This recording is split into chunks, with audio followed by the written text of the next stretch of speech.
Obviously, our schedule is pretty intense here right before All-Star break, and I think coaches just tried to challenge us to approach it, one. The drama surrounding Caitlin Clark and Angel Reese has taken yet another jaw-dropping turn, and this time, it unfolded live in front of thousands as Clark essentially walked into Reese's house and made herself the main event without even lacing up her sneakers. What was supposed to be Angel Reese's territory, Chicago, her so-called trap ended up being transformed into a Caitlin Clark showcase. It's not by design, but by the sheer force of Clark's presence. And as the spotlight found its true north, the woman who once flexed about walking into people's traps and taking over found herself invisible, nursing an injury that fans now question more than believe. This wasn't just a basketball game, it was a cultural reckoning. Power shift that played out in real time and humiliated the one person who once dared claim the throne without earning the crown. The setting couldn't have been more symbolic. The United Center, packed to the brim with fans decked in Caitlin Clark jerseys, had the energy of a championship parade. Halftime, whether that's during timeouts of, things I see from the bench that maybe might be a little bit different of a perspective than maybe. Children clutching programs and grown men screaming her name felt more like the Beatles arrived than a visiting player. On the injury list, cameras panned to the feverish crowd as Clark took 2/3 of the arena by storm, signing over 200 autographs, posing for pictures, smiling with fans, and igniting a wave of pure admiration. Meanwhile, Angel Reese was nowhere to be found. Again, a conveniently timed back injury kept her sidelined. But the injury to her brand? That was self-inflicted. Remember when Reese rolled out that Reebok campaign during All-Star Weekend?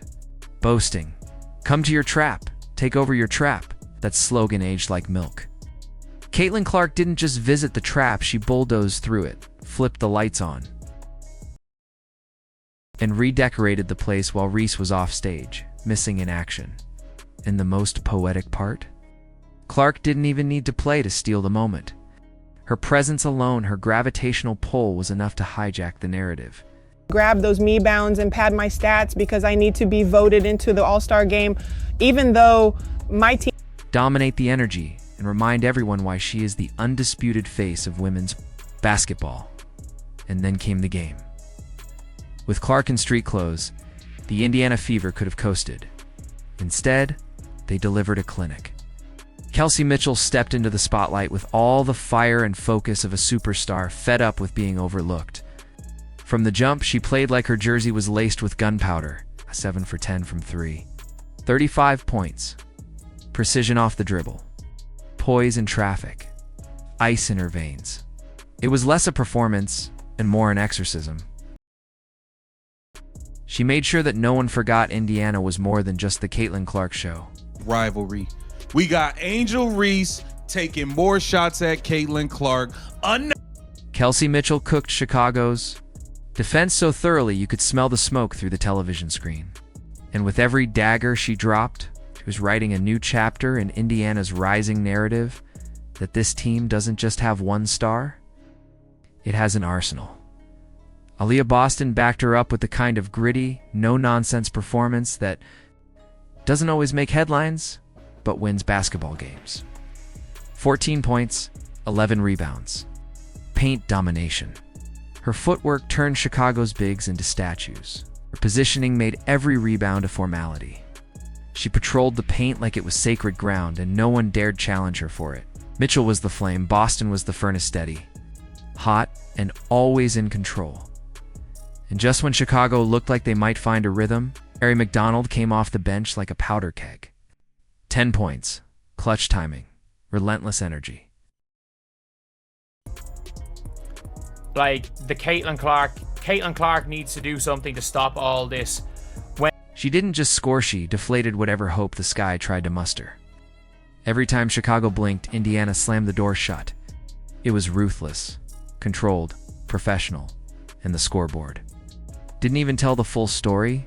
That final 93-78 score flattered Chicago. Anyone watching knew it felt more like a 30-point beatdown.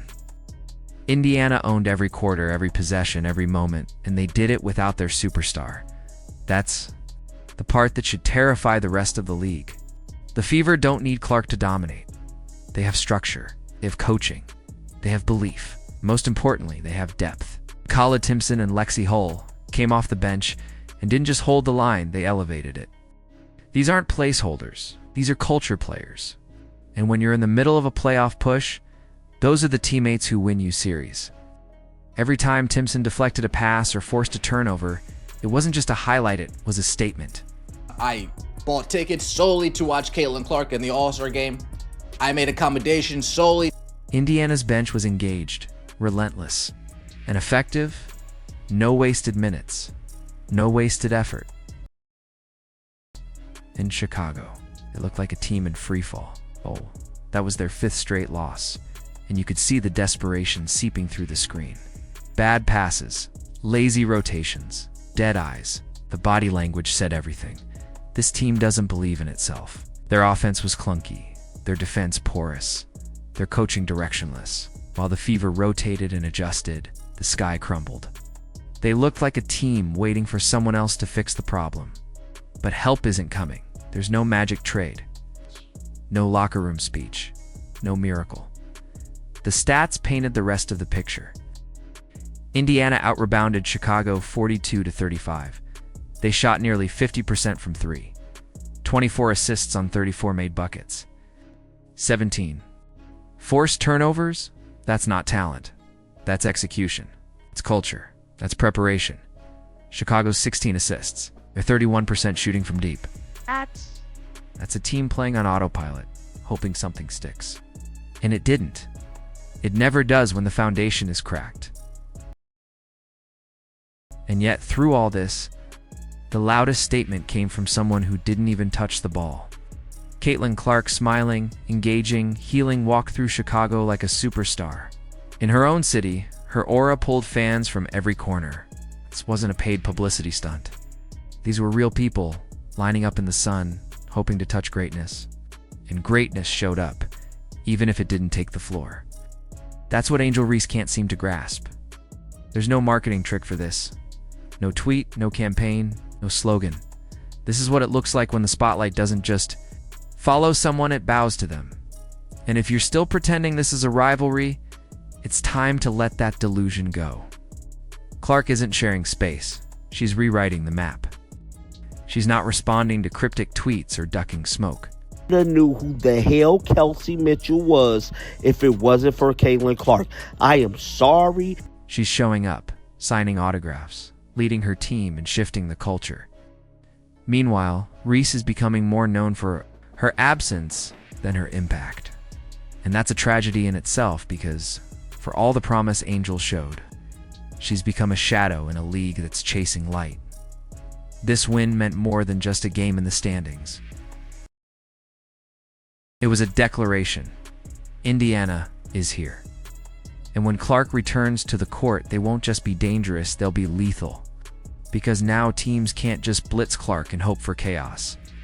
They have to respect Mitchell, count for Boston, chase McDonald. Pray Timpson doesn't strip the ball and take it coast to coast. That's what's happening in Indiana. The system is growing. The belief is blooming. Every single player is feeding off that energy. Meanwhile, Chicago is unraveling. Angel Reese, despite all her social media following and brand deals, is losing ground where it matters most, in the court. Her timing, her injuries, her silence during the most important moments, they're all becoming part of a larger pattern. Can't be the face of a franchise if you're never in the picture. And as fans continue to travel, not for teams, but for one person, Caitlin Clark, the league must reckon with a truth they can no longer ignore. The gap isn't narrowing, it's expanding. Caitlin Clark is a once-in-a-generation star. She's not chasing history, she's becoming it. She's not responding to haters, she's ignoring them on her way to the top. The crowd, the chaos, the culture, it all bends to her orbit. And whether she's dropping dimes or standing on the sideline, her presence changes the game. So ask yourself this: what happens when she's healthy again? When the offense is hers to run, the lights are on, and the playoffs are calling. This is what Indiana looks like without her. Imagine the storm that's coming when she returns. Because make no mistake, the trap has been taken. The city, it belongs to Clark.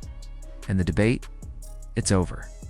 Reese didn't just lose the moment she vanished from it, while Clark, without even touching the ball, won it all. If you're watching this unfold and finally seeing the difference between the hype and the real thing, drop a comment below and say, "I've got the fever." Don't forget to like, subscribe, turn on notifications so you never miss another chapter in this rivalry that's no longer a rivalry because Caitlin Clark just ended it.